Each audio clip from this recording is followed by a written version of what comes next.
فارسی کے لیے، وہ کہاں کے تھے؟ فارس کے تھے. یہ فارس کے لوگ ان کو سریا پر سے لے آئیں گے. آج دنیا نے ایران کو ٹیکنالوجی نہیں دی ہے. ایران نے کہا ٹیکنالوجی نہیں دیں گے. اب دنیا نے کہا یہ لوگ بیوقوف ہیں، نہ ہم دے رہے ہیں نہ یہ لے رہے ہیں. انہی نے کہا سنو، تمہاری ٹیکنالوجی کا بیس ہے بزنس. تم جس کو چاہتے ہو کم زیادہ کر کے دے دیتے ہو. ہم ایسی ٹیکنالوجی بنائیں گے کہ تمہاری ٹیکنالوجی ہماری ٹیکنالوجی کو سمجھ ہی نہیں پائے گی.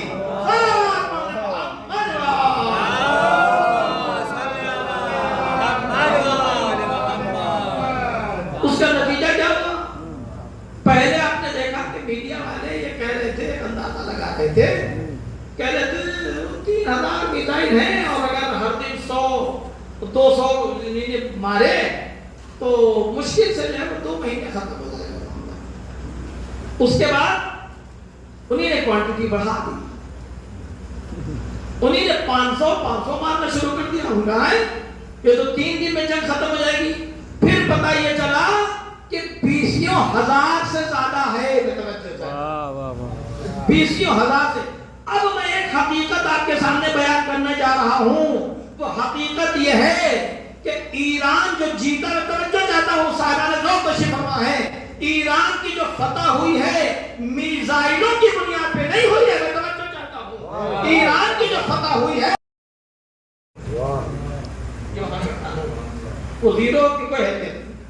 اگر صدر بن گیا اور ولی فقیہ نے یہ دیکھا کہ وہ خیانت کر رہا ہے تو ولی فقیہ کو اختیار ہے کہ اعلان کر دے کہ تم اب صدر نہیں ہو. کیوں؟ یہ قانون اور آپ کو بتا دیجیے کہ دنیا کے اعتبار سے اگر آپ سمجھیں گے تو وہاں کے قانون آگا بیشتی 72 رہبروں کو ایک ساتھ شہید کر دیا. پوری پارلیمنٹ اڑا دی. اس میں رجائی، باہنر، بیشتی سب شہید ہو گئے. دنیا نے کہا ختم، کیونکہ پوری پارلیمنٹ ختم. یہاں بھی صرف 2 ہی لوگ ختم ہو جائیں پوری سرکار ختم ہو جائے. سلام پڑھ محمد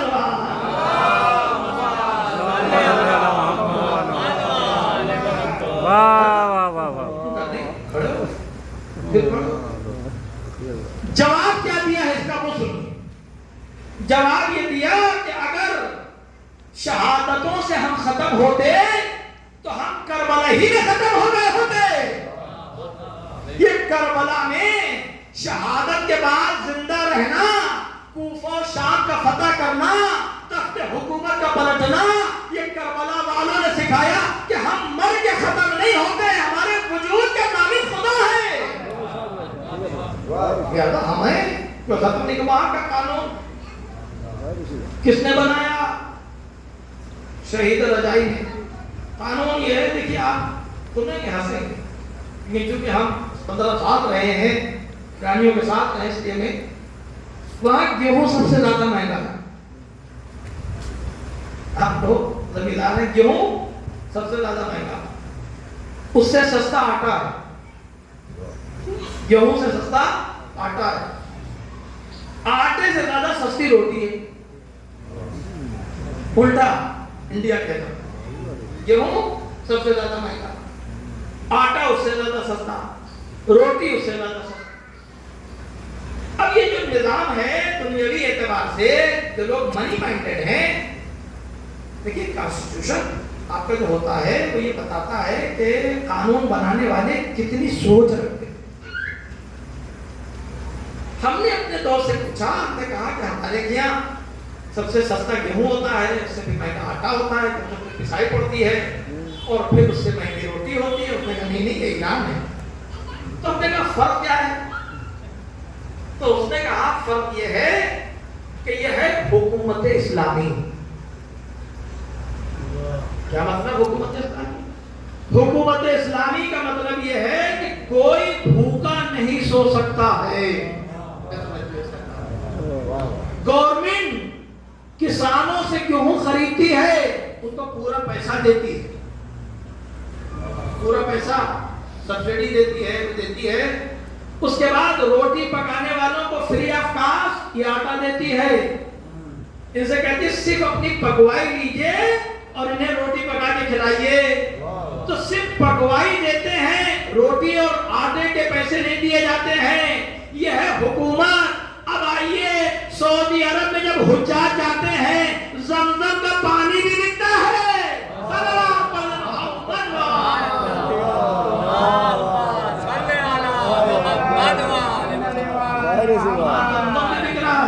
قرآن بھی بک رہا ہے. عزیزان گرامی، اگر حکومت اسلامی ہے، اگر حکومت اسلامی ہو تو پھر اس کے نظام بھی اسلامی ہونا چاہیے. نام نہیں، نظام بھی اسلامی ہونا. هو الذي ارسل رسوله بالهدى ودين الحق ليظهره، یعنی ظاہر ہو جائے.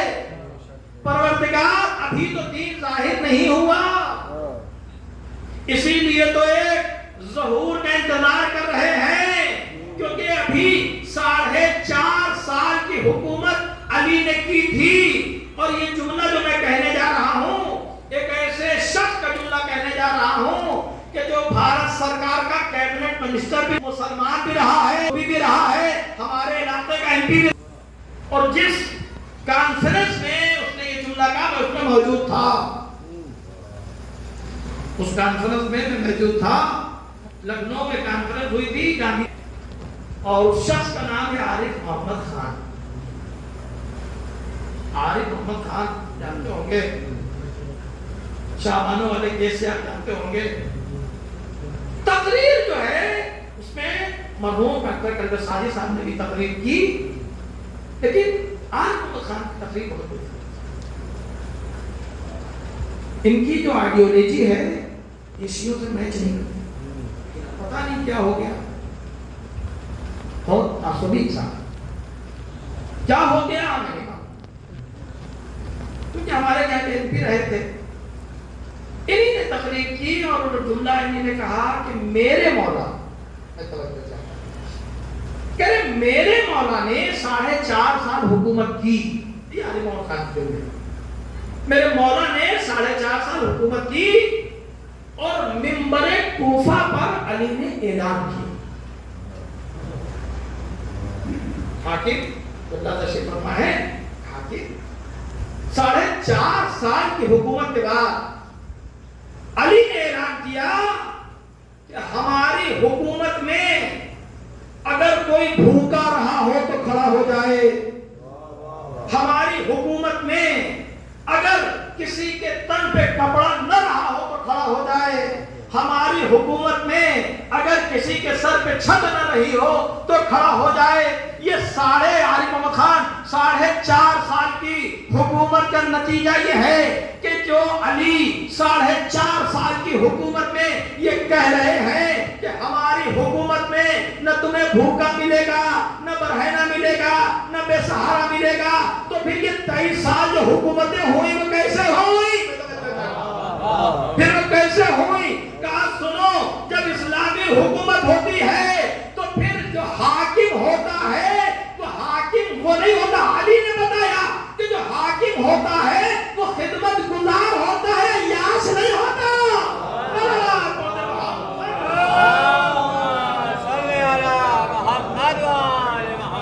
اسلامی حکومت کے حاکم کو یاس نہیں کہتے، متقی و پرہیزگار کہتے ہیں.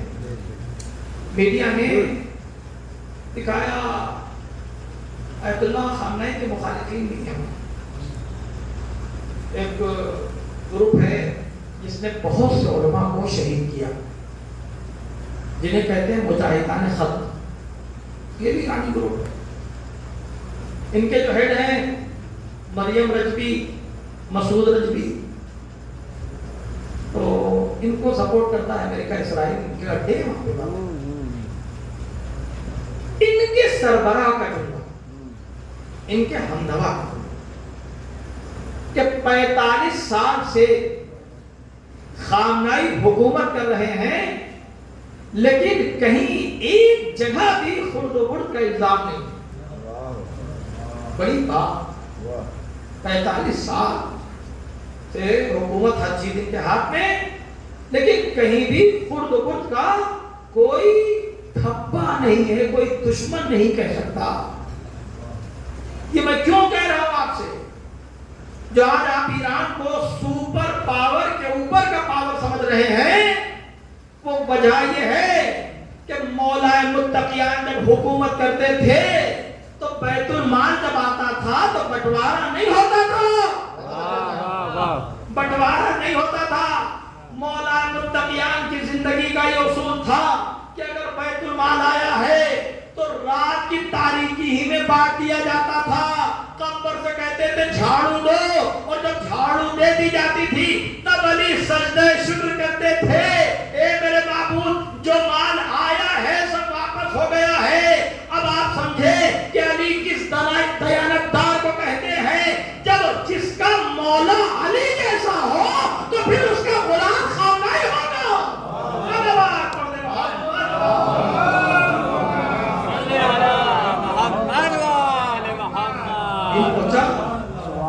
تو اتنی آسانی سے بھائی امریکہ، آپ نے دیکھا کہ یہ ٹرمپ نے پہلے کہا کہ ہم گورنمنٹ پلٹ دیں گے، ہم گورنمنٹ پلٹ دیں گے۔ اپنا حساب نے کوئی جواب تو دیا نہیں۔ ان کے جواب سے پہلے ایرانی عوام سڑکوں پہ نکلی، اور میں جملہ کہہ دوں کہ میں سب سے پہلی بار وہاں پر لوگوں نے ایگزام دیا تو ایران میں ایک بہت بڑا انعام ہوتا ہے کہ آپ کو آیت اللہ خامنہ سے ملنے کا موقع ملے۔ میں اپنی بات بتا رہا ہوں، امتحان دیا، دعاؤں سے پاس ہوئے، اچھے نمبر آئے تو کہا گیا کہ آیت اللہ خامنہ کی ملاقات ہے، آپ کا بھی نام چاہیے۔ تو میں نے کہا ہم نہیں جائیں گے۔ کیوں نہیں جائیں گے؟ ہم نے کہا اس لیے نہیں جائیں گے کہ اتنے بڑے بڑے مرجع قوم میں ہم روز ملتے ہیں، اتنے بڑے بڑے مرجع آیت اللہ عراقی، امام خمینی کے استاد آیت اللہ گل پیغامی جو استاد، یہ تمام لوگ موجود ہیں، روز آ کے ملتے ہیں، روز آیت اللہ خامنہ تھے مطلب۔ تو ہمارے استاد نے اور ہمارے جو دوست تھے نے کہا کہ دیکھو ان مراجعوں سے اور آیت اللہ خامنہ میں فرق ہے۔ اس نے کہا یہ فرق ہے، آپ جائیں گے تو منظر تو ذرا دکھیں گے، وہ نہیں ہے، آپ اس لیے بتا رہا ہوں۔ میں بہت ہی بے دلی کے ساتھ گیا، اور جب وہاں پہ گیا تو جب آپ جاتے ہیں آپ کی سیکورٹی چیک ہوتی ہے، آپ بیٹھے رہتے ہیں، ایرانی نعرے لگاتے ہیں، اور بہت دیر کے بعد یعنی جو ٹائم ہوتا ہے اس پر اللہ خامنہ اوپر آتے ہیں، ہاتھ دیکھتے ہیں۔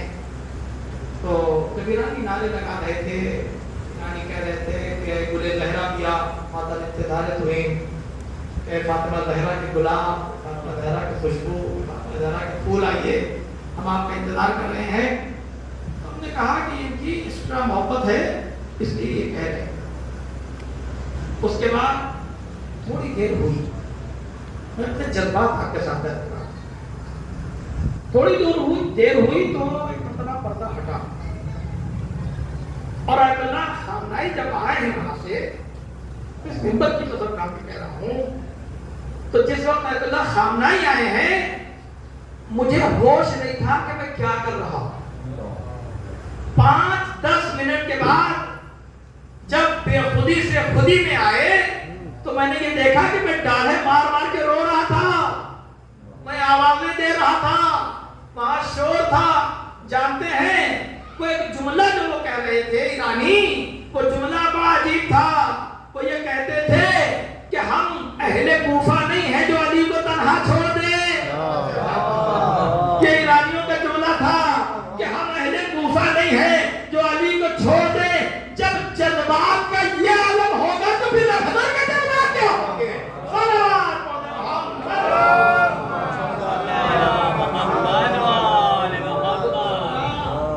کہ جب نائب امام پردے سے آ رہا ہے تو کیفیت یہ ہے، جب امام آئیں گے تو کیفیت کیا ہوگا؟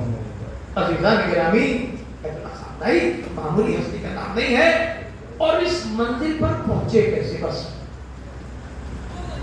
2-4 منٹ اگر زیادہ ہوتا ہے تو مجھے معاف کیجیے گا، میں وقت کا ویسے پابند ہوں کہ اس مقام پر پہنچے کیسے. اس آیت کی جس کو ہم نے کلام قرار دیا ہے کہ وہ نبی ارسل رسولہ بالہدیٰ، دین جہاں پر جیسا پہنچا ہے اس کا عمل ویسا ہوگا. عدل خامنائی پریزیڈنٹ ہے، صدر ہے، رہبر بننے سے پہلے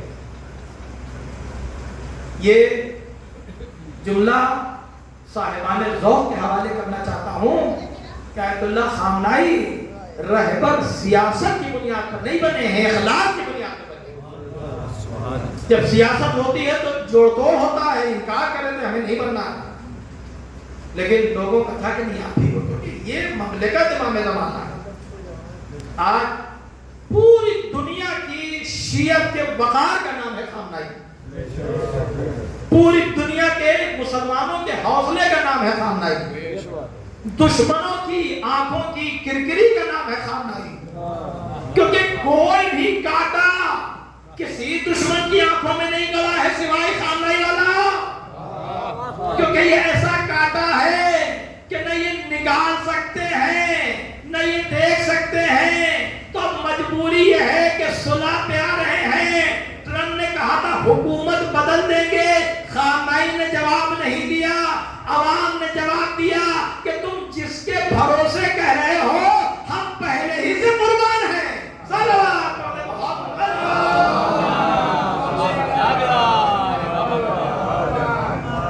یہ کیسے بنے، اس مقام پہ پہنچے کیسے؟ صدر ہیں، جمعے کا خطبہ دے رہے، دائنا ہاتھ اڑ گیا. ملاس مجاہدین خلق جن کا نام میں نے بتایا، دائنا ہاتھ اڑ گیا، خون بہ رہا. اس شخص نے خطبہ نہیں روکا. یہ جذبہ کہاں سے ہے؟ خطبہ نہیں روکا، بے ہوش ہو گئے، ہاسپٹل پہنچ گئے. جب ہوش آیا تو پہلا سوال پترکار نے جو کیا وہ یہ کیا، سرکار آپ کا دہنا ہاتھ اڑ گیا. بم رکھا گیا تھا ٹیپ ریکارڈ پہ، بغلی میں تھا، اڑ گیا. آپ نے خطبہ کیوں نہیں روکا؟ آپ کا خون بہ رہا تھا، آپ دیکھ نہیں پائے، آپ کو احساس کا مجھے احساس ہوا. کہا پھر روکا کیوں نہیں؟ کہا اگر خطبہ روکتے تو یہ جو نمازی تھے میں بھگدڑ مچتی اور یہ مر جاتے. جب جذبات یہ ہو، قربانی کا عالم یہ ہو کہ میرا خون بہ رہا ہے، بہ جائے، ملت باقی رہے، یہ جذبہ کہاں سے آیا؟ اسی کو جذبہ حیدری کہتے ہیں.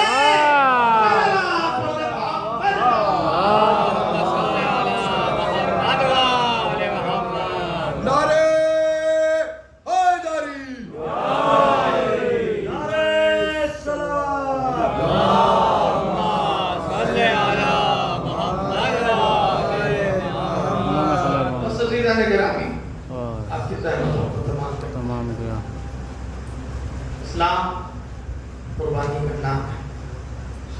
اللہ کے رسول نے دین حد تک پہنچایا، لیکن دین پر عمل کرنے والے بہت کم ہیں. جو دین پر عمل کرنے والے ہوتے ہیں وہ قربانی دیتے ہیں، اور قربانی جب وہ دیتے ہیں تو وہ نفع سوچتے ہیں، نہ نقصان سوچتے ہیں. خالصۃ للہ قربانی دیتے ہیں، اور خدا بھی قربانی متقیوں سے قبول کرتا ہے. مجلسیں کر رہے ہیں، آپ نے جلوس کیا، اسے ایک واقعہ اور آپ کی خدمت میں تمام کرنا ہے. جوانوں میں ایک جوش، ایک ولوا، ایک جذبہ ہوتا ہے زیارت کا. ہر انجمن کے رونق یہ جوان ہوتے ہیں. اللہ انہیں سلامت رکھے، اور بزرگ اس انجمن کا وزن ہوتے ہیں. جب انجمن میں بزرگ چلتے ہیں، جلوس میں بزرگ ہوتے ہیں تو جلوس وزنی ہوتا ہے. خدا ہمارے بزرگوں کو بھی سلامت رکھے، اور ان جوانوں کے والدین کو بھی خدا سلامت رکھے. ہر دور میں ہر جگہ جوانوں کے جذبے ہوتے ہیں، عزاداری میں چار چار رکھتے ہیں، اور یہ جوان ہوتے ہیں جو چاہتے ہیں کہ ہم بڑھ چڑھ کے حصہ لیں.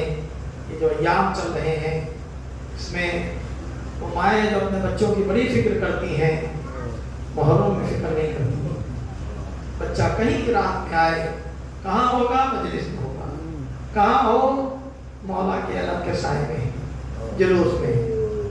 اسی طریقے سے ایران کے مازندران ایک شہر, وہاں پر ایک شخص تھے جن کا نام تھا ملا عباس چاوش. ان کا دستور یہ تھا کہ وہ ساتھ میں ایک بار پرچم لیتے تھے اور پرچم لے کے گلی گلی نکلتے تھے اور ایک نعرہ لگاتے تھے, ہر کے دارس حوث کربلا بسم اللہ. وہ یہ کہتے تھے کہ جسے کربلا چلنا ہو آ جائے.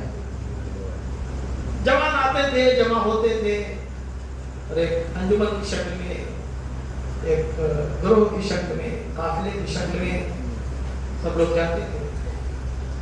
ہر سال جوانوں کو یہ تھا کہ ملا عباس چاوش زیارت میں لے کے جائیں گے. وہ لوگ پیدل ہی بہت پیدل جاتے تھے.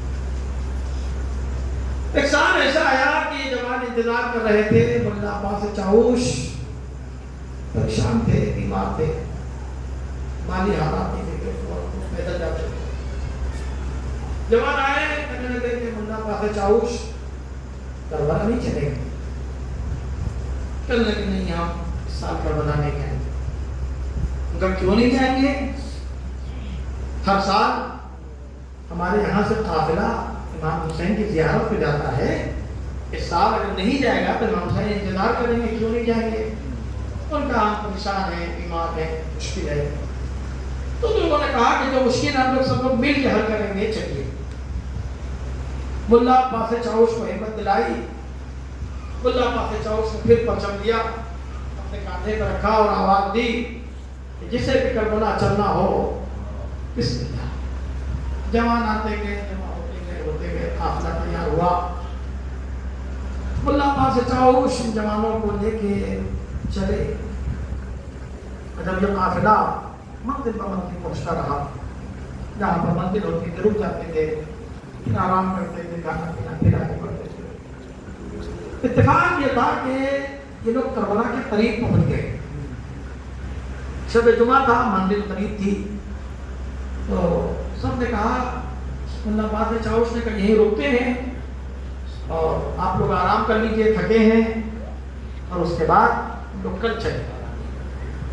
اور انہیں نے دور سے دکھایا کہ جو روشنی دیکھ رہے ہیں یہ امام حسین کے روضے کی روشنی. جوان بے چین ہو گئے. کہا ملا عباس چاوش کل نہیں, شب جمعہ آج ہی چلتے ہیں, چاہے جتنا ہم تھک جائیں لیکن آج ہی چلیں گے. ملا عباس چاوش نے جوانوں کو لیا, کہا اگر آپ کی ہمت ہے تو چلیے. لے کے چلے. شب جمعہ یہ قافلہ پہلی بار وہاں پہنچا. وہاں پہنچ کے لوگ دری سے چمٹ گئے, پیدل چل کے گئے ہیں, اپنے آقا کی زیارت کرنے کے لیے چل گئے.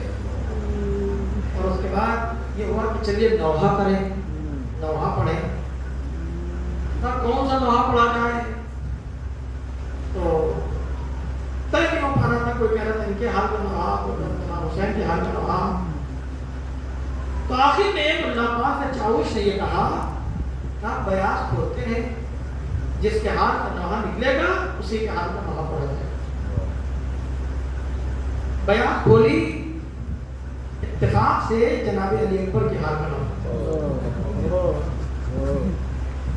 شب جمعہ جناب علی اکبر کے ہاتھ کا نوحہ. جوانوں نے پڑھا, زبردست ماتم ہوا. آدھی رات تک لوگ ماتم کرتے رہے. اور اس کے بعد جو مہمان سرا تھے اس زمانے میں وہاں پر آ کے آرام کرتے تھے. اب جو وہاں آرام کر رہے تھے, ابھی وہ سوئے میں تھوڑی دیر ہوتی. ایک مرتبہ ملا عباس چاوش دیکھتے ہیں کہ میں نیم بیداری کے عالم میں ہوں اور ایک چاند آتا ہے اور آ کے یہ کہتا ہے کہ ملا عباس چاوش آمادہ و تیار ہو جاؤ, آقا آ رہے ہیں, آقا آ رہے ہیں. تو کون آقا؟ اب یہ کچھ کہہ نہیں پائے تھے کہ ایک مرتبہ ملا عباس چاوش کہتے ہیں کہ میں نے یہ دیکھا کہ چاند کے ساتھ ایک حسین چہرہ داخل ہوا، اور جب داخل ہوا تو ایوان پرسی کرنے کے بعد، اور وہ جو جوان جس نے آ کے کہا تھا کہ آپ لوگ آمادہ ہو، تیار ہو جائیے، آقا آ رہے ہیں، وہ انہی کا نور اتنا زیادہ تھا کہ آنکھیں خیرہ تھیں. اور اس کے بعد اب جو دوسری شخصیت آئی ہے، اتنی نورانی شخصیت کہ ہمارا مہمان سرا بالکل نورانی ہو گیا، ایسا نور تھا کہ سوئی چاہے تو ڈھونڈ لے. اور اس کے بعد کہتے ہیں اے ملا پاس چاؤس، تم لوگ زیارت کے لیے آئے ہو، تمہارا بہت شکریہ، بہت شکریہ، لیکن ایک بات کہنے آئے ہیں. کہا کیا کہنے آئے ہیں؟ کہا بات یہ کہنے آئے ہیں کہ اب کبھی بھی اگر کربلا آنا اور شب جمعہ ہوگا اور شب جمعہ